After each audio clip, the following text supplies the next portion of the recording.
Connor, what's going on? Not much, man. How you doing? Doing well, man. It's going to be a real update, deep dive into cold calling in 2025, 2026, and beyond. For those of you that don't know, Connor has worked at multiple market leaders, currently working at a major brand that all of you would recognize as an enterprise account executive. Prior to that, #1 SDR at Oracle, #1 SDR Manager as well. Coached not only people at Oracle, but also through our platforms on YouTube, through higher levels as well. Coached thousands of people at this point on cold calling. And we wanted to make a video that's really diving into what is actually working in 2025, 2026. You're still making cold calls yourself. And maybe Connor, if you want to set the stage for us, we'll start to peel the onion. Yeah, appreciate you setting the stage. Always down to talk about cold calling. It's one of my favorite topics. And I mean, I was in a lot of your shoes, most likely. I started out the exact opposite. I was one of the slowest starters in my start group as an SDR. It took me over 2 months to book a meeting over the phone. I was showing up, working hard every day, trying a lot of the commonly taught sales enablement frameworks, a lot of the stuff that gets traction on YouTube and LinkedIn, and was finding that stuff that sounded good was not actually working when I put it into practice. So I developed a framework that we'll go more in depth on, that's still using this to this day and still teaching this to hundreds of reps, where I really see it working across different industries and verticals, and it's a repeatable, easy to implement framework. So excited to get into it. Yeah, let's do it. I know, maybe as a starting point too, I think it's often important to address some of the common pitfalls of training. I know for both of us individually, like this is why we started our YouTube channels. Yeah. Because I think both of us were kind of like, whether it's LinkedIn or even on YouTube, like some of the stuff we saw is just like not realistic and or is not long form conversation. You've obviously been at multiple organizations. You've been through numerous enablement programs. You've taught reps yourself. Maybe set the stage of what is and is not working when it comes to common sales theory in today's landscape, 2025, 2026. Yeah, I mean, to keep it concise, I think you just touched on it, is a lot of it's not realistic. A lot of it sounds good when it's on a whiteboard. It's textbook, like the 7 C's of cold calling or directional questioning, where there's upward big picture questions, and then downward, more getting into the nitty gritty. Leftward is like pain-based questions. But then you get on a cold call and you can't actually execute it the way it's taught in sales enablement. And I just think you got to think about who's teaching this stuff.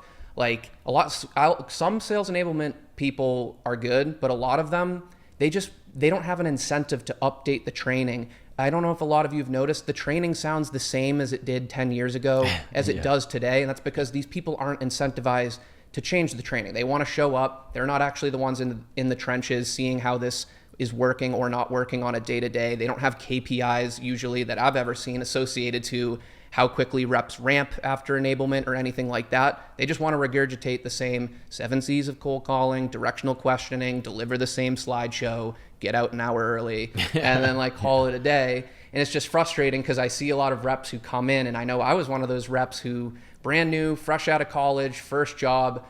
I wanted to grind, work hard, be one of the #1 reps right out of the gate. And I was following a lot of that advice, ill-advised, and it took me a while to kind of unplug a lot of that from my brain. And I just think that's what it is. It doesn't set reps up for success. It's too canned. It's not being updated based on what's working today. It's too textbook, and they don't take certain nuances into account on cold calling. One being that we're generally interrupting busy working professionals.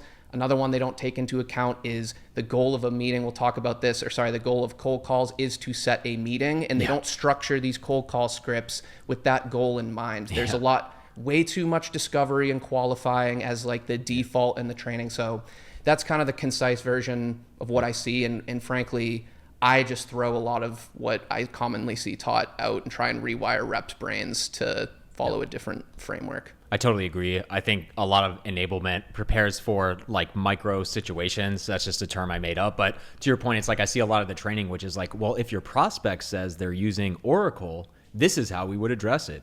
What if they say they're using SAP? Yeah. Like, it's like, God damn, anyway, I digress. I know that one of the things we wanted to talk about is like, is cold calling still effective? Obviously, I would guess that you're going to say yes, but I would just double tap on one of the things that you have laid out in content on your channel as well that I really like is the impact of effective cold calling, in the sense that if you have a certain connect rate and you're using horrible scripts, you're not running that call effectively. If you make small tweaks and you get even a 2% increase in connect rates or meetings booked, the scale of that over the course of months, over the course of years is enormous. So I'd be curious, is cold calling effective, and how do you break it down? What really makes the difference? The at answer the end of is the day? yes, cold calling is still effective. Don't buy into, there's a lot of people, people hate getting cold calls. People hate getting cold emails. There's people who hate all forms of cold outreach. From what I've seen, the smartest sales leaders and the best sales reps are actually prioritizing cold calling more than ever, because a lot of the other channels, it's just getting too easy to automate and blast out emails, and that's only going to progress. The inboxes are only getting more and more filled. I think that's totally a necessary channel. You should be doing both because that's more scalable, but the highest quality outreach comes from cold calls, but you have to be able to do it right. So another way I like to think about this, if you're ever questioning whether cold calling still works or whether it's valuable, is generally things that are valuable are scarce. I would argue and estimate, I don't have hard data on this, that less than 20% of sales reps are actually making cold calls. Yeah. Most reps like to hide behind email, LinkedIn. Those are probably going to be the first ones to get automated over time. If you are a rep and you actually know how to cold call, you know how to take matters into your own hands and set a meeting, that is a rare and unique quality that is going to make you valuable. If you just look at the US population, or wherever you are, the population as a whole, most people, there's a lot of smart people, they can't cold call either because they don't know how to, or even if they know how to, they don't want to. Yep. So the playing field is not as big as you think in terms of people who are actually out there making cold calls. There's certain things you can convey with your tonality, how confident you sound, your conviction. We can talk about that you just can't convey on an email. Like for me, I get emails all the time, and I get so many that some of them are probably good, but I've just decided I'm not reading any of these. I'm not responding to them because maybe, that once in a while there's a hidden gem, but it's not worth all the other wasted time. So like, you can't book a meeting with me over that channel pretty much, but you could over the phone. Yeah. So yes, cold calling still works. I think it's the number one channel. It's like, you have to learn how to cold call. If you don't, there's a piece of you that's going to be missing as a sales rep when you just don't have that ability. Yep. In terms of what you're talking about with the inputs, we can get into that. I think that's really a mindset shift a lot of reps need to make, is that cold calling oftentimes is a numbers game. People like to fire, if they have cold call anxiety or they're trying to motivate themselves to cold call, they watch a motivational video and it's like, that can fire you up for a morning maybe, but it's not a long-term solution that's going to get you fired up every day. Yep. What fires me up is thinking of it as a numbers game and measuring key inputs, the main ones being your call volume, your answer rate, and your set rate.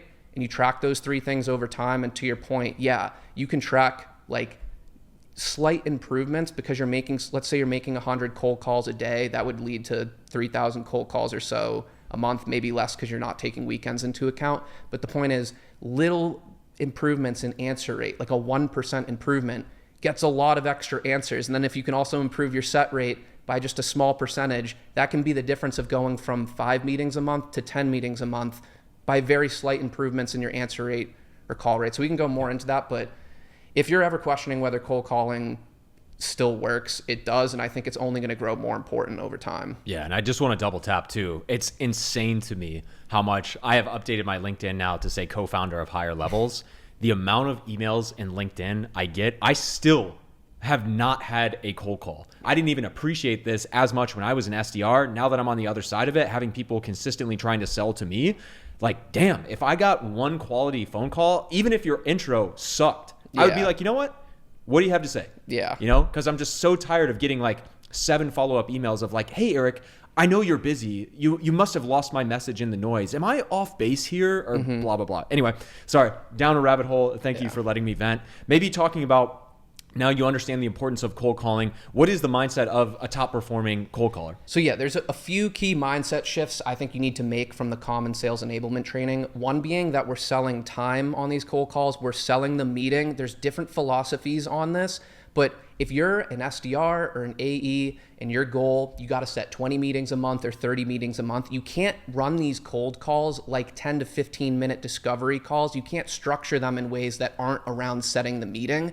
That's the job of the discovery call. Unless your calendar is so filled with meetings that you can't just sell time on these meetings. Otherwise, my goal, because I'm getting these people in the middle of the day generally, my default is this person's probably busy. They are a title and a person at an account I want to speak with. My main objective here is to set a meeting and sell time. So we're going to structure, and you'll see in the framework, we're going to structure these cold calls around setting the meeting. Another key mindset shift, I call it assumptive alignment. You want to be speaking as though you're assuming that this meeting is going to happen. You're essentially saying, here's who I am, why I'm relevant to you, which is essentially what priorities and challenges that we work on and solve and how we solve them, and then what you want, which is time on their calendar. You're positioning yourself as a valuable resource to them going forward in key business areas they care about. It's not, would you potentially be interested? You don't want to say or speak, I call it passive language. Like, would you maybe be open? You want to say, I'm looking to set up some time, or let's set up some time. That's what I call assumptive alignment. You're basically saying, because of who I am and how relevant I am to you, I'm expecting this meeting to happen. They can still say no, but now the path of least of resistance is for them. They have to break your assumption in order to tell you no. And just by making that mindset shift, because you're valuable to them, hopefully you work at a company where you actually believe in the product or service, and that if you do set up a meeting with them, that they'll actually get some value out of it, because then you can just confidently and assumptively tell them that you're expecting to meet with them. What I also tell reps too is, if you have an account list and you have a specific territory you cover, I almost view it as like, it's my job to get on your calendar and speak with you. I almost view myself as a consultant. And when they tell me no, it's okay to almost even act a little confused, like you're not even used to people telling you no. And it's like, okay, well then who else should I be speaking with? Like, I do think it makes sense for us to speak. Like, your default setting is like, you are on my account list, it is my job to meet with you, and you telling me no is like preventing me from doing my job. Like, I speak with pure assumptive alignment, and look, it's a free country. They have the right to tell you no, but my default setting is that I'm expecting this meeting to happen, not doing a bunch of qualifying, hoping they sound interested to the point where I could then go for the meeting 5 to 10 minutes into the call. Yep. So those are some of the key mindset shifts. And then the last one, we kind of touched on it, is viewing cold calling as a numbers game, which is what it is. I disagree with a lot of the cold calling is a relationship building exercise. Look, if you have, if you don't have a 20 to 30 meeting per month quota or anything like that, and you can afford to just only have the most qualified meetings, then sure, then you maybe want to take a different route on cold calls. But if your goal with cold calling is to fill up your calendar with meeting acceptances from ICPs that you have a good chance of delivering value to, then you want to be structuring these calls to set the meeting and viewing it as a numbers game, keeping track of your results. How many calls am I making? How many answers am I getting? What is my set rate? And then breaking down each of those inputs and how can I improve it? How can I make more calls? How can I call at different times of day where prospects are more likely to answer? What are some of the key areas that are impacting my set rate? Things like that. Totally. I mean, even me, I think a really important thing to emphasize, I know we're going to break this down in much more depth on this episode as well, but even me coming from an engineering background, I was kind of timid. I was worried. I was like wasting people's time.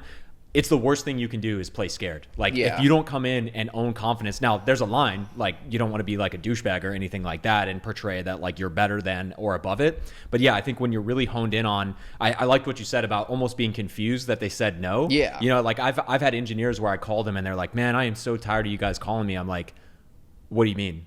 Like, I called you for a specific reason. Is that not relevant to you? Yeah. It's like, okay, so it's not relevant to you. Anything else? Yeah. And like, that was like a one-off conversation. But my point being is, it's like people are so afraid of the no, so afraid of the rejection. When to your point, it's like you own the confidence, you understand that rejection is a part of it, so you don't take it personally. And then it allows you to play a little bit more free, but also come in and own the message entirely. It's and one more note on confidence is, this is another thing I don't like about common sales enablement and some of the training out there. A lot of them will just say, tonality's everything, be confident on cold calls, and pat themselves on the back like they just said something profound. And I'm big on like, how do you actually, more tactical, how do you actually sound confident? That's why I talk about the downward inflection. That's why I talk about, like, rather than an upward inflection, it makes a huge difference. Yeah, I'm looking to set some time next week. Are you free on either of these dates? Like, with the downward inflection as opposed to upward inflection. And then passive language versus assumptive language. Like, when you use assumptive language, I'm looking to set some time, as opposed to, if you're free, I was hoping to set some time, with the upward. That's how you can tactically sound more confident. But you gotta, these are things that impact set rate. These are things I think are missing in common sales enablement too, is where they just give you fluffy confidence is important, but don't even break it down. Like, okay, tell a new rep confidence is important, and they can't do it on a cold call, but they do understand downward inflection. They do understand passive versus assumptive language. Yeah. So those are some of the key mindset shifts. Yeah, I was going to say, not calling anybody out specifically, but well, in the past, it's like, even worse is they'll do a role play with a non-salesperson. They'll be like, oh, we have this person from engineering or from product that's going to simulate being the VP of Verizon. Yeah. And then the call goes exactly like they expect. And they're like, could you tell me a little bit more about X, Y, and Z? And they're like, see, what we did there is we asked a follow-up question. I digress. Yeah. PTSD. We're going to get into the framework that you use. I think just one thing to set the stage as well leading into that is, what do you see across the thousands of people that you've coached is the most effective day-to-day routine? How do you even set yourself up for success before we then get into more of the frameworks, the scripts, the tonality? Yeah, that's something that's not taught enough either. Is so much of cold calling and being successful at it happens before you cold call. I use a process I call coiling the spring. Anyone who's seen my channel has heard me talk about this a lot, is that a lot of people make the mistake of either just adding a list of 100 leads to a list in their CRM and just calling them one by one, and everyone has a different job title, works at a different company, etc. Or if they have specific accounts they target, they do the same thing. They create lists by account, which is okay, but you'll add a list, like let's say you cover a bank and you add 50 contacts at that bank to a list and you're going to cold call them, but you call a VP of finance, and then next on the list is an IT manager, and then the next one is a recruiter. And you have to rewire your brain in between every cold call. It causes a lot of reps they have to do research in between every dial, and it takes them 3 to 5 minutes to even make a cold call, because they have to pull up LinkedIn, go on the company website, be totally dialed into their 10K and their company objectives. They do all that, they make the cold call, no answer. And they're like, oh, all right, next one. Yeah. And it's like, you have to get to the point, if your goal is to set lots of meetings over the phone where you don't need to do any research at all in between dials. All you need to know is the prospect's name, their title, and the company they work for. And then you can use a repeatable framework. And the way to do this is by coiling the spring and creating lists. I say batch your buyers. Like, either they all have the same job title, they all have the same job title in the same industry. So like VPs of finance in retail, VPs of finance in life science, do it for all your other personas. It could be certain triggers, like companies going through mergers and acquisitions or something, or an AWS migration. It's going to be different depending on the company, but you got to identify your top ICPs and make different lists so that you can then make tailored cold call scripts following the same framework, except you're just tweaking the language slightly. Like, as an example, for a VP of finance in life science, you could say clinical trial planning when we're talking about the priorities we work on. We'll go into these examples in a bit. Versus in retail, you could say same store sales planning or analysis. Like, just little details like that add a touch of personalization, where they're like in their head, oh, this person is reaching out to me. What they're saying is specific to me personally. They're not just spraying and praying some pitch, but it takes a little upfront work and lifting to create all the lists, filter all the leads of your top ICPs, create the associated scripts for them. An analogy I use, it's almost like meal prep for sales reps. Like, a lot of people, if you've ever followed a workout routine, they make all their food. They spend 4 hours on Sunday, they make all their food, they box it up, it's in all the right quantities, and then the rest of the week, they can just focus on execution, working out, eating it, and they don't need to think about it. It's the same thing here, where you do the upfront work, you make the lists, you make the scripts that are slightly targeted for those ICPs. And the good thing about lists compared to food, they don't go bad. So they can last you. I used to do it once a quarter. Now I do it really like once every 6 months, because the more you build them out, they don't go bad. You have these lists and you can just cycle through them. You have the templates. So you got to do this upfront heavy lifting before you just start picking up the phone, putting your head down and dialing, because you're going to burn out that way. And it's not a scalable way to cold call. Yeah, for sure. No, I mean, really great deep dive. And I think transitioning now to, okay, let's, maybe for the sake of this example, let's pick a persona and walk us through your value statement framework, and we'll keep peeling it back. Yeah, we'll do a basic finance persona. And the framework's 3 parts. There's the opening, which I call an assumptive formality. There's the middle piece, which is the value statement itself, where you tell them who you are, why you're calling, and what you want. And then everything after that is objection handling in the close. There's 2 main examples of how to use this framework. One is where you go straight for the meeting. One, I add a little more nuance, so I'll give that example in a second. But basic one, hey Eric, this is Connor Murray calling from XYZ company. How are you? I'm good. How are you? I'm doing well. I'm just reaching out because I'm part of the team here that supports XYZ company regarding back office financial applications. And we usually work on priorities related to strategic planning, budget forecasting, and scenario modeling, usually by working with finance teams to automate a lot of their monthly financial reports and find ways we can reduce the reliance on Excel and disconnected systems. So I know I kind of called you out of the blue here. I was actually more looking to set some time later this week or next week, whenever you're available, just to make sure that we're introduced and aligned with your priorities going forward. So later this week on Thursday or Friday work for you? Nice. Yeah, so, and then we can go into what you have to anticipate next is an objection. But what I did there at a high level, don't think of it in the exact words to say. I know in that example, I more positioned myself as a strategic resource, like I supported them. I almost made it sound like they were an existing customer, but they don't necessarily have to be. There's ways to adapt this. But it started with what I call an assumptive formality, where I said, hey, Eric, this is Connor Murray calling from XYZ company. How are you? You could say, have you been? It could be a permission-based opener. What my goal is here is to get a quick formality or response from them back. Like in that case, he just said, good, how are you? That's best case scenario. But the key to doing that is the downward inflection. If I had instead said, hey, Eric, this is Connor Murray calling from XYZ company. How are you today? In his head, I know I get these calls and it's like, oh boy. What does he want? What does he want? How Yeah. long is this call going to go? He actually wants to know how my day's going. I'm basically trying to signal with that, like, look, I'm not here to waste your time. Just give me a quick formality and then I will go right into telling you who I am, why I'm calling, what I want.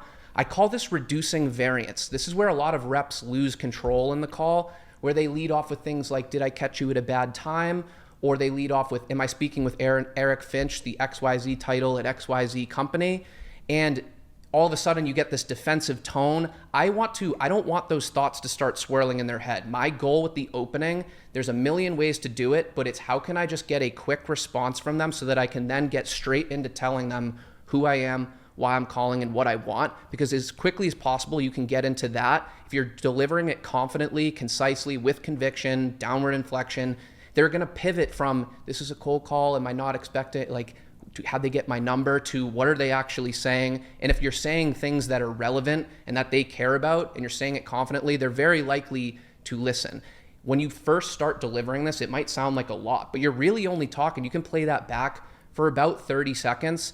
And occasionally, yeah, they'll hang up on you. There's no getting around that, but usually it helps you front load the value and it helps you get off to a way stronger start in the call. Now they know your intent, what this is about, and like they can make a decision whether they want to continue the conversation or not. But I find that if reps don't front load that value, the call starts, they get a defensive tone, they have to, in a choppy way, they don't really get to deliver their value or who they are, why they're calling. It takes like 2 minutes to actually get all of that out. So that's what I teach new reps, is to just quickly get into telling them who you are, why you're calling, and what you want, because that gives you a shot on net, a % chance of booking the meeting because you have now asked for time. What this prevents are these calls that drag on 5-10 minutes that feel like good calls, and then they're like, oh, I got a meeting coming up, just send me an email, circle back.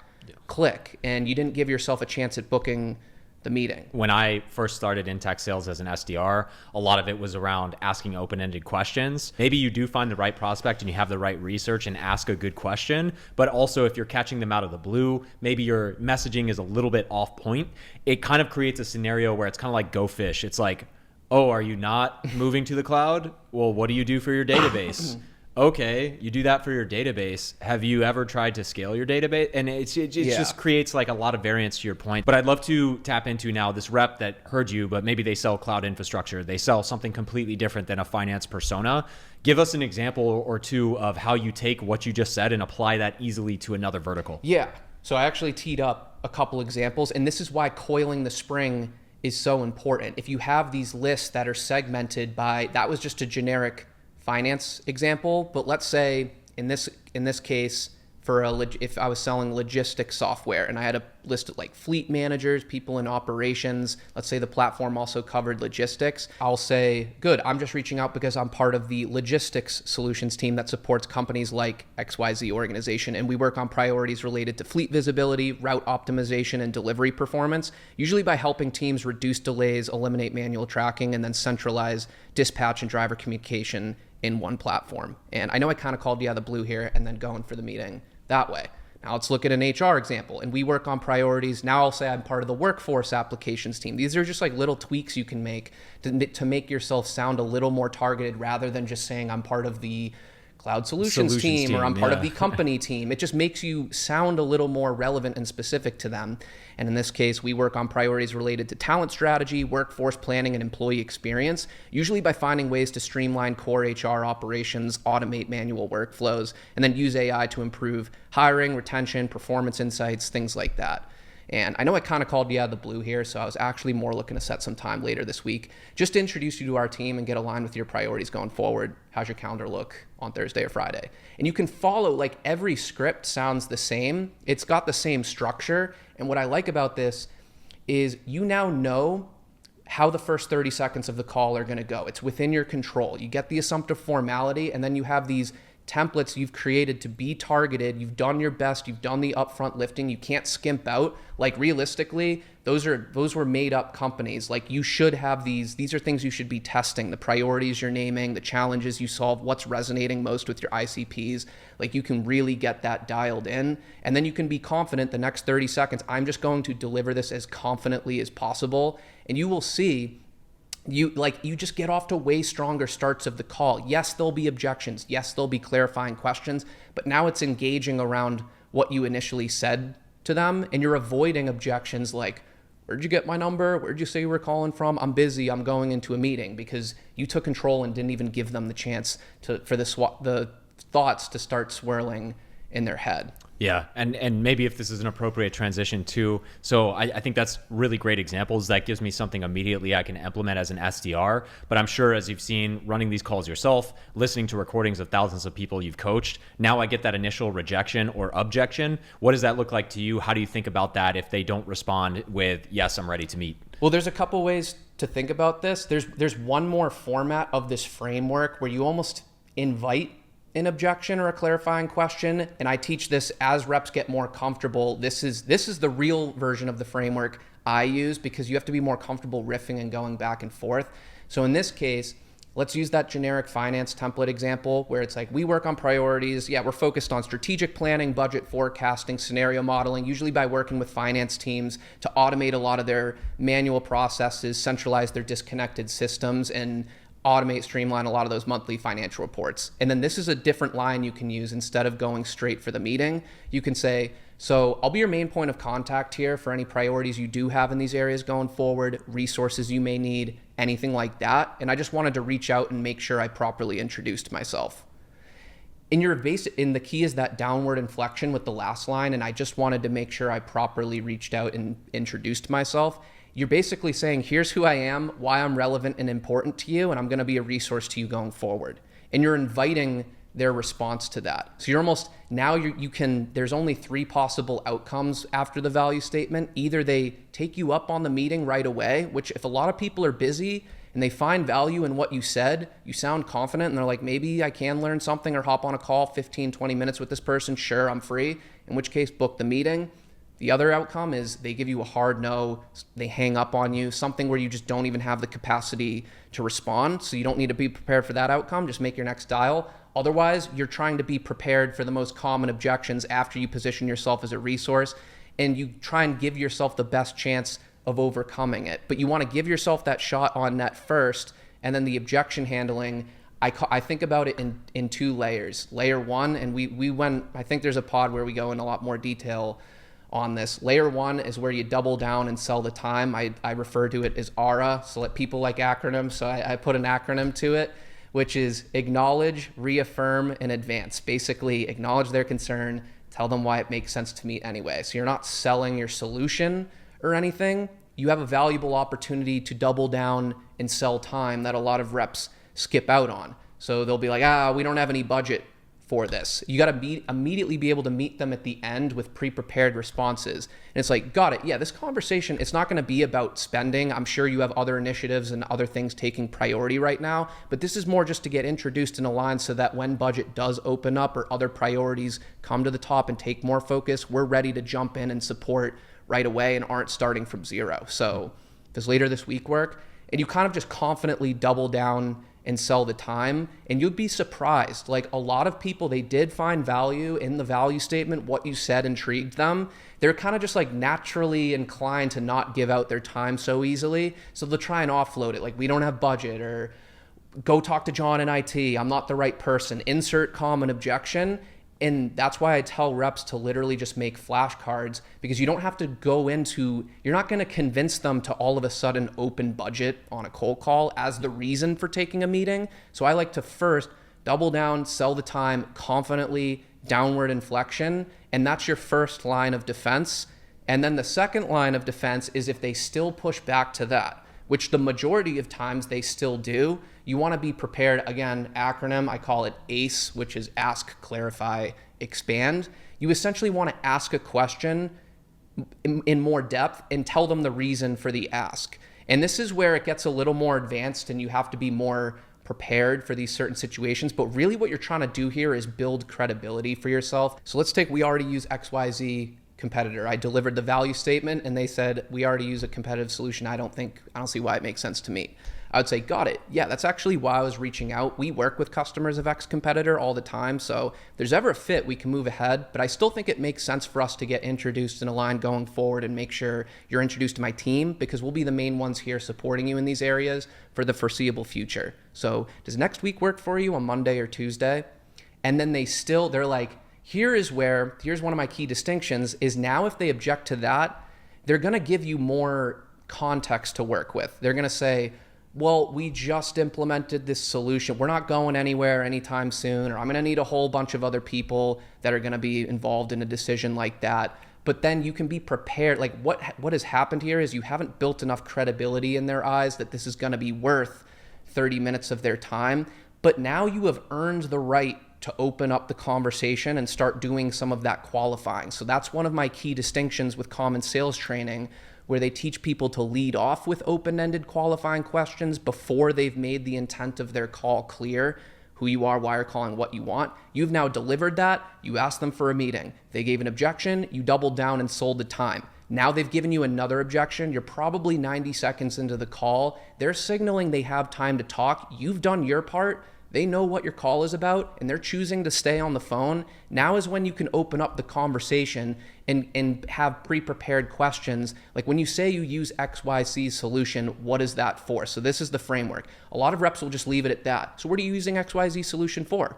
And then they'll start to give you a defensive tone. You have to give them the reason I ask, or I only ask because. I think it's such a cheat code line in sales is you ask the question, what are you using XYZ solution for? And I only ask because a lot of the customers we've worked with that were previously using XYZ were using it for A process, B process, and C process, but found that there were gaps here where they were using manual tools and it caused them to not even, whatever it is, you have to know what that value prop is for your company, but you can have these pre-prepared, more in-depth questions that are designed for qualification, yes, but they're really more designed for you to almost show off a little bit, like show off that you actually know what you're talking about and are like a valuable consultant to them in the space. And you get them to think like, oh, I never thought about that. Or maybe we are missing out or spending too much, or maybe we could be using one tool as opposed to 5 tools. Whatever it is, you get them in their head thinking, okay, maybe I could learn something on a 30-minute call with this person. But the whole purpose of the framework is to keep it in a straight line where it's like opening, reduce variance. Next 30 seconds, deliver value statement, objection, double down and sell the time. Now is where the conversation is going to open up and we're going to try and build some more credibility for ourselves. But we don't want to drag it on too long. Like I don't want to be doing this discovery on a cold call, if I have the right person. I'd rather be doing this qualifying on a discovery call where we have agreed upon set time. I can bring on, whether it's a solutions engineer, whoever it is, we can properly prepare for the call, set a strong agenda, come in with a strong point of view, and they're in a state where they're ready to actually absorb it. That's my goal, is I want to be positioning the meeting. I don't want to be doing a 10 to 15 minute discovery call, because that's not maximizing your chances of setting the meeting. Only if they're very open to it and really wanting to engage with you, do I do that. Yeah. I mean, this has been incredibly deep, maybe going towards a close. I know we've covered a ton of ground, and obviously people can rewatch certain parts of this. If I'm a rep right now trying to take away what you have talked through here, 1, is there anything you missed? And 2, how do I implement this as quickly as possible? So it's, in terms of implementing it, you got to get started with the base value statement frameworks. Like, you could either pause, look at the transcripts of this video. There's videos on my channel where I break it down more in depth as well. I mean, that's what we talk about in cold call mastery too. That's the whole purpose of the course, is you get these base frameworks in place. You have to start rehearsing it yourself too. The first time you start delivering these, it's going to sound a little robotic. Like, when I first started deploying this framework myself, it's not like I magically started booking meetings, but I would record myself. I would listen to where I sounded uncomfortable or was catching myself using upward inflections. And just by rehearsing 10 minutes a day, you'll say the same script over and over again, literally hundreds of times in a month, to the point where it's just muscle memory. So it's just go time on these cold calls, and you're not wondering, like, what direction is this call going to go? I'm going to get an assumptive formality to the best of my ability and then go right into delivering this value statement I've literally said 300 times. Another thing you can do is try and measure your results. Like, all it takes is a basic Excel spreadsheet of I would just do 100 dials. You have one column for each dial, so that's your volume, a middle column for how many people answered, and then a third column for how many people you set. And once you do this over time, you'll start to get a good idea of what your answer rate is, what your set rate is, and you can start to pick apart like areas. You can even measure certain objections if you want. I don't think you need to go that in the weeds, but I really just tell people, try the base value statement framework. It might feel uncomfortable at first, but you're gonna feel how the structure gets you off to stronger starts on the cold calls, and you're not dealing with as many of these like SWOT type rejections where it's, where'd you say you were calling from? How'd you get my number? And their objections are more around actually engaging with what you said. Yeah. I mean, tons of great points here. And just for everyone's reference, again, Connor has a YouTube channel as well. That'll be in the description. And he's also the lead instructor of Cold Call Mastery, and also, side note, Cold Email Engine, which also recently launched. But for those of you actually looking for direct guidance from Connor, he actually runs a weekly live call as well. So you can directly interact with him, with our broader team here at Higher Levels. And Connor, man, another deep dive there. Yeah. Really solid pod, man. Appreciate it as always. And yeah, I'm sure we'll see you again here very soon. Agreed. Good stuff. Thanks for having me on.